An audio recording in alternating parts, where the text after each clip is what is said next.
प्रधानमंत्री नरेंद्र मोदी ने सोमवार को केरल के पलक्कड़ में चुनावी जनसभा को संबोधित किया। उन्होंने कहा कि यहां सीपीएम के मुख्यमंत्री 3 साल से लगातार झूठ बोल रहे हैं कि इस कॉर्पोरेटिव स्कैम के पीड़ितों को उनका पैसा वापस मिलेगा। वो यह भी झूठ बोल रहे हैं कि दोषियों पर कार्रवाई होगी। पीएम ने कहा कि अब तक के स्कैम करने वालों की करीब 90 करोड़ की संपत्ति भारत सरकार के ईडी ने अटैच कर ली है। मैं इस बारे में कानूनी सलाह ले रहा हूं कि कैसे जिनके पैसे डूब गए हैं ऐसे गरीबों को उनका पैसा वापस करूं। इसलिए मैं कॉर्पोरेटिव स्कैम के पीड़ितों को ये भरोसा दिलाता हूं कि उनका पैसा वापस दिलाने में भाजपा और मेरी सरकार कोई कसर बाकी नहीं छोड़ेगी। इस दौरान पीएम ने राहुल गांधी पर भी जमकर हमला बोला और कहा कि कांग्रेस के एक बड़े नेता को यूपी में अपनी खानदानी सीट पर इज्जत बनाना मुश्किल हो गया है। उन्होंने केरला को अपना नया ठिकाना बना लिया है। यहाँ पर पीएम मोदी ने और क्या कुछ कहा, आइए सुनते हैं।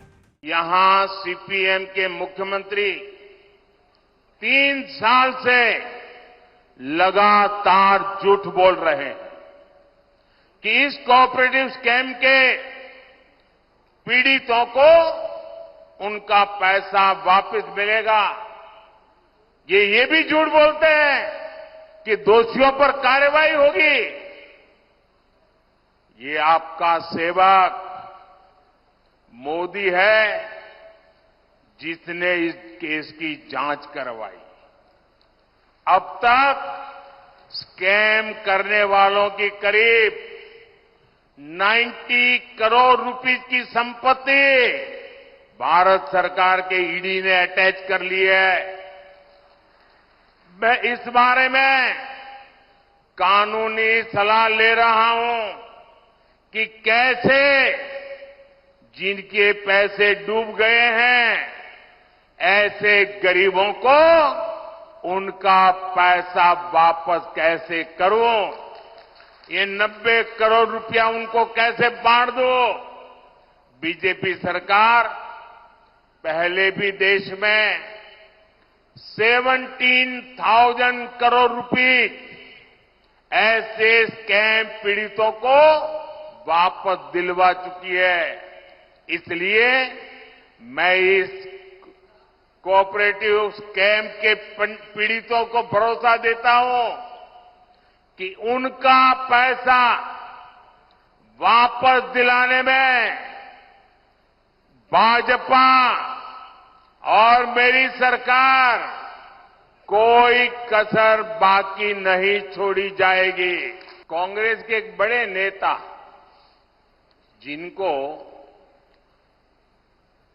यूपी में अपनी खानदानी सीट पर इज्जत बचाना मुश्किल हो गया है और उन्होंने केरला में अपना नया ठिकाना बना लिया है।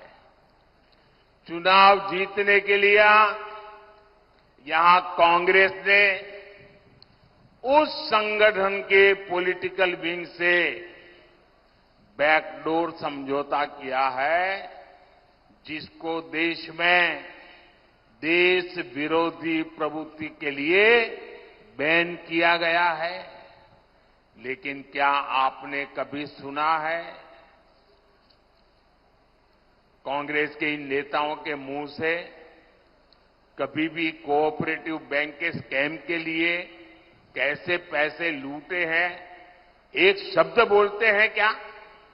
कांग्रेस के ये युवराज केरला के लोगों से वोट तो मांगेंगे लेकिन आपके हक में आपके मुद्दों पर एक शब्द भी नहीं बोलेंगे।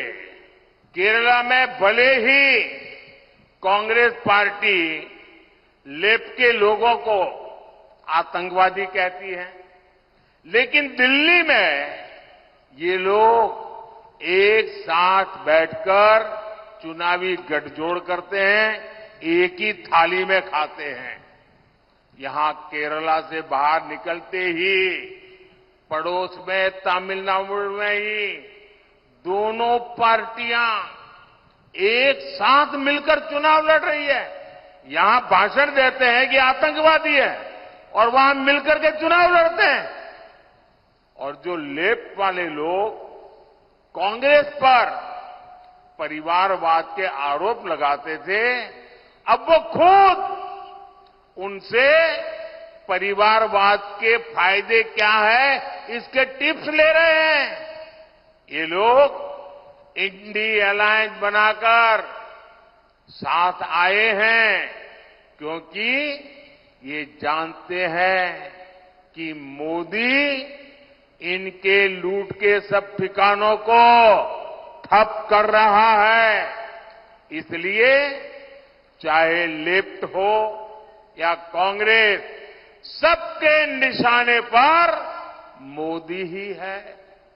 लेकिन मैं आपको गारंटी देता हूं, बीजेपी और एनडीए को दिया गया आपका एक एक वोट गरीब के एक एक पैसे का हिसाब करेगा। ब्यूरो रिपोर्ट, इंडिया पब्लिक खबर। फिलहाल के लिए इस खबरों में बस इतना ही। देश और दुनिया की ऐसी ही तमाम बड़ी खबरों के लिए हमारे YouTube चैनल को सब्सक्राइब करें और बने रहें इंडिया पब्लिक खबर के साथ।